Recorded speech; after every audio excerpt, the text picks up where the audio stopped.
से गिरफ्तार संदिग्ध आतंकी से पूछताछ में बड़ा खुलासा हुआ है। 4 मार्च को ग्रेनेड लेकर फरीदाबाद से अयोध्या जाने वाला था संदिग्ध आतंकी अब्दुल रहमान। 2 मार्च को गुजरात और हरियाणा एटीएस ने अब्दुल रहमान को गिरफ्तार कर लिया। उसके बाद से पूछताछ की जा रही है। उसके पास से उसका फोन भी बरामद किया गया और एक के बाद एक चौंकाने वाले खुलासे।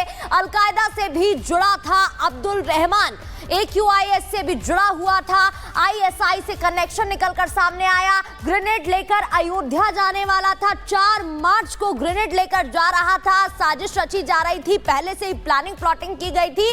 कौन सी तारीख होगी, राम मंदिर को टारगेट किया गया था। धर्म स्थलों की तस्वीरें उसके मोबाइल फोन से बरामद की गई है। साजिश रची जा रही थी। इसके साथ इस पूरी साजिश में कौन कौन शामिल था, क्या और कोई आतंकी भी शामिल था, धर्म स्थलों को ही क्यों टारगेट किया जा रहा है। 4 मार्च को अयोध्या जाने वाला था अब्दुल रहमान। ग्रेनेड उसके पास से 2 हैंड ग्रेनेड बरामद हुए हैं। वही ग्रेनेड लेकर अयोध्या जाने वाला था। राम मंदिर उसके टारगेट पे था। पूछताछ लगातार की जा रही है। हरियाणा एटीएस लगातार मामले की छानबीन में जुटी है, पूछताछ कर रही है। टेरर प्लान के पीछे किसका हाथ। संदिग्ध आतंकी से लगातार पूछताछ जारी है और जतिन इस वक्त हमारे साथ जुड़े हुए हैं संभल से। जतिन, जरा विस्तार से जानकारी दीजिए कि अब तक क्या क्या खुलासा हुआ है और आगे कैसे कार्रवाई की जाएगी। बताया जा रहा है कि अयोध्या में बड़ा आतंकी हमला करने की साजिश रची गई थी। बिल्कुल, देखिए, अयोध्या के एडमिनिस्ट्रेशन ब्लॉक को टारगेट करने की कोशिश थी और यही कारण था कि दोनों हैंड ग्रेनेड को लेने के लिए अब्दुल रहमान फरीदाबाद पहुंचा था।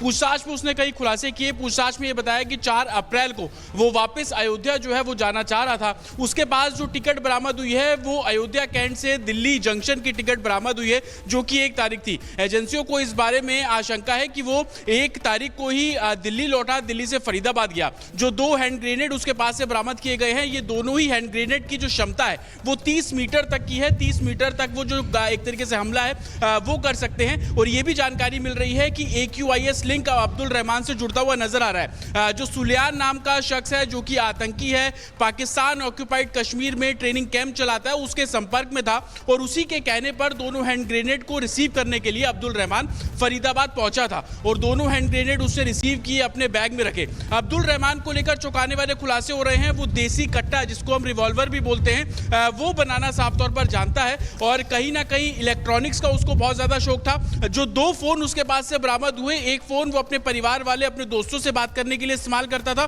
दूसरा जो फोन उससे बरामद हुआ है, उसी में तमाम वो संदिग्ध लिटरेचर है। उस लिटरेचर में कई धार्मिक कट्टरपंथियों के वीडियोस एजेंसियों को हाथ लगे हैं, जिसमें कुछ जमात से भी जुड़े हुए हैं और यही कारण है कि किस तरीके से वो रेडिकलाइज हुआ, उसको बरगलाया गया।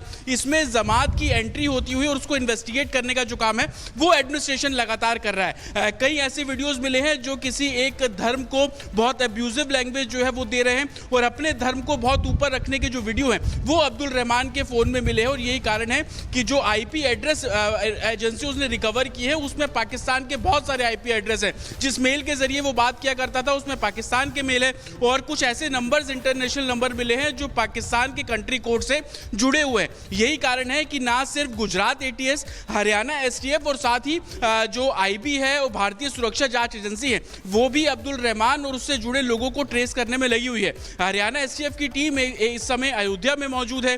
किस तरीके के सुरक्षा मापदंड अयोध्या के अंदर किए गए हैं वो चेक किया जा रहा है। साथ ही फैजाबाद मिल्कीपुर का रहने वाला ये अब्दुल रहमान है, किनके संपर्क में था, किनसे बात करता था। लेकिन सबसे बड़ी बात कि ISI हो, ISKP हो या AQIS हो, ये लगातार कोऑर्डिनेशन कर भारत को दहलाने की जो साजिश रच रहे हैं, उसमें युवाओं को किस तरीके से बरगलाया जा रहा है, युवाओं को किस तरीके से टारगेट किया जा रहा है, वो सबसे बड़ा सवाल है। और यही कारण है कि जांच एजेंसी अब्दुल रहमान से लगातार पूछताछ कर रही है। उसके फोन में कुछ ऐसे कोड्स भी मिले हैं जिसको लगातार रिट्रीव किया जा रहा है। ये जानने की कोशिश की जा रही है कि सुलियान, जो कि AQIS को इस समय भारत में लीड कर रहा है और यूं कहें कि भारत के युवाओं को रेडिकलाइज कर रहा है, वो और किन किन के संपर्क में था।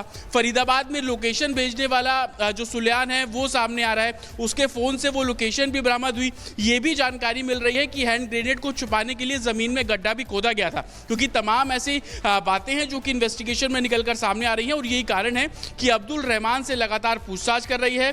कोशिश ये है कि अब्दुल रहमान के जरिए इस पूरे नेटवर्क को बस किया जाए, सुलेमान की गिरफ्तारी जो है वो की जा सके। हालांकि ये भी जानकारी मिल रही है कि सुलेमान इस समय भारत में नहीं है, वो पाकिस्तान ऑक्यूपाइड कश्मीर में एक जो कैंप है उसको वो लीड कर रहा है और वहीं पर ही जो ट्रेनिंग देने का बिल्कुल, और इस वजह से पूरे मामले में पूछताछ भी की जा रही है। गंभीर मामला ये है, बने रहिएगा हमारे साथ। मैं आपको इन इंफॉर्मेशन इनपुट्स ग्राफिक्स के जरिए बता देती हूं, जहां संदिग्ध आतंकी अब्दुल रहमान का बड़ा खुलासा हुआ है। एक एक कर पॉइंटर्स के जरिए हैंड ग्रेनेड फरीदाबाद से अयोध्या ले जाने वाला था, 4 मार्च को ही ले जाने वाला था, 4 मार्च को अयोध्या जाने वाला था अब्दुल रहमान। पूरी प्लानिंग प्लॉटिंग के साथ 5 मार्च को राम मंदिर को उड़ाने की साजिश रची जा रही थी। राम मंदिर टारगेट पर AQIS से भी जुड़ा था संदिग्ध आतंकी अब्दुल।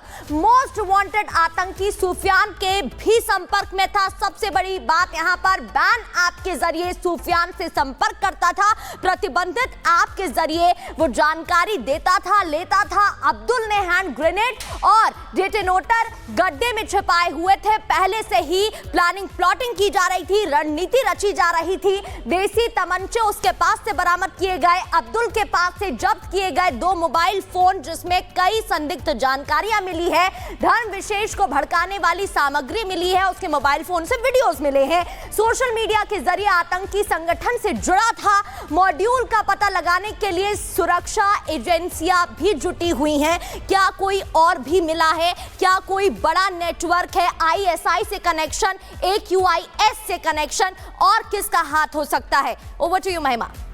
खबरों में आगे बढ़ते हैं और अब बात करेंगे कि आखिरकार संभल को लेकर सीएम योगी आदित्यनाथ ने क्या बड़ी बात कही है। आगे देखिए।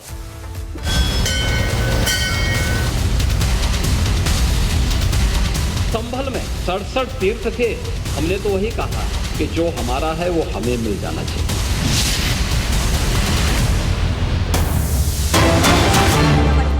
संभल पर सीएम योगी आदित्यनाथ ने बड़ा बयान दिया है कि जो हमारा है वो हमें मिलना चाहिए। संभल के 68 तीर्थों को मिटाने की कोशिश की गई है। उत्तर प्रदेश के मुख्यमंत्री योगी आदित्यनाथ संभल को लेकर कह रहे हैं कि जो हमारा है वो मिलकर ही रहेगा। इससे पहले भी जब रिपब्लिक भारत के समिट में वो आए थे, तब भी उन्होंने कहा था कि जो सनातन धर्म से जुड़ा हुआ है या उससे जुड़ी हुई चीजें वो जरूर वापस मिलेगी, भले ही हथिया ली गई हो। लेकिन अब संभल के 68 तीर्थों को मिटाने की कोशिश हुई है, ये भी उन्होंने कहा। आपको सुनवाते हैं। हमने तो वही कहा है कि जो हमारा है वो हमें मिल जाना चाहिए। हम उससे तर कहीं नहीं जा रहे हैं, उससे तर कहीं नहीं।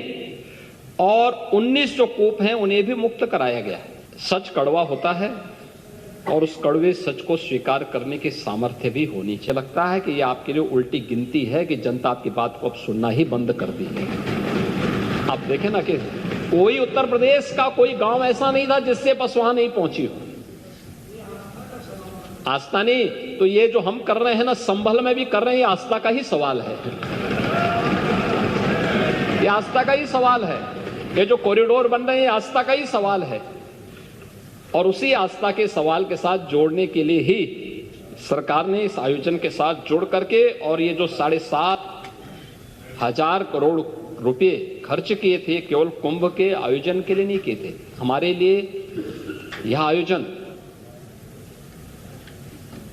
प्रयागराज जैसी पौराणिक सिटी के सस्टेनेबल डेवलपमेंट के प्लान का एक व्यवस्थित विकास की एक रूपरेखा तैयार करने की भी थी। और महाकुंभ के बहाने प्रयागराज के अंदर